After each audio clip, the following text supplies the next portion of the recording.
Hudson County TV came to Jersey City Medical Center Hospital, where we're about to interview Dr. Bessette about the growing heroin problem and about the drug that's saving lives every day. We see several cases a week of opiate overdoses, and it varies depending on what the supply is in the local neighborhood and also what sort of heroin strength is out there in the neighborhood. Dr. Bessette helped us get a better understanding of the drug Narcan. This has been a staple in emergency departments for decades. And in New Jersey, our paramedics have been allowed to use it also for many, many years.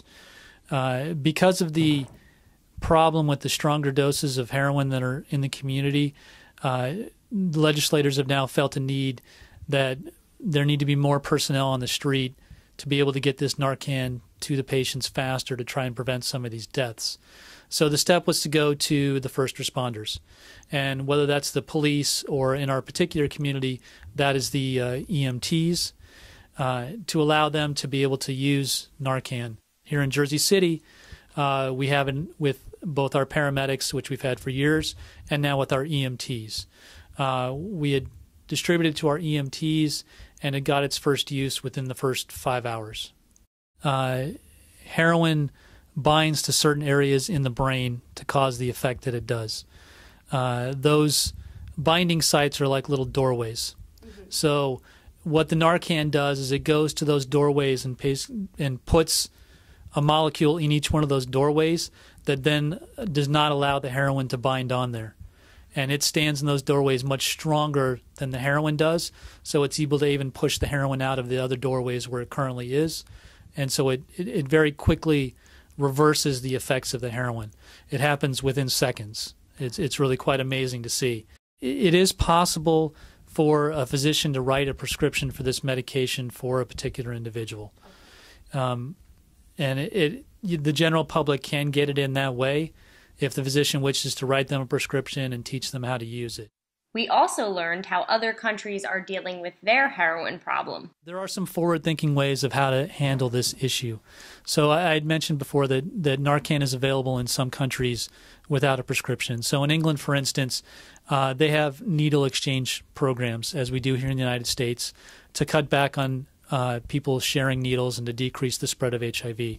At those needle exchange centers, they will also distribute Narcan to opiate addicts in order for them to be able to administer to their friends if somebody does overdose. Now, if you personally overdose, you're not going to be able to give it to yourself because when you overdose, you become unconscious and you can't do anything for yourself. But as long as you have other people there with you that can give it to you, it does decrease the number of deaths. Now, there are some countries that have taken it a step further. In Portugal, for instance, heroin is now completely controlled by the government. So what the government has done is set up treatment centers where people can go to get treated for their opiate addiction, to be placed on methadone, similar to centers that we have here in the United States. The thing that they've done to take it a step further is that if somebody doesn't wish to go on methadone, they wish to continue using heroin, they will give them heroin and allow them to inject themselves with heroin for free at those government centers. What that has done is totally eliminated the illegal market for heroin in that country because heroin is now free from the government, so there's no reason for somebody to buy it illegally from somebody off the street. This now eliminates the use of needle sharing. It eliminates people doing the other illegal activities that go along with drug use, so it cuts down on the amount of stealing and other crime that people generally have in order to get enough money to use heroin. And also it allows them to interact with these people whenever they come to shoot up and to continue to push them to try and go on to treatment. So they do have a much higher rate of people going off of heroin and going on to methadone treatment and eventually getting off opiates altogether. And their opiate problem is much less than what we see here in the United States.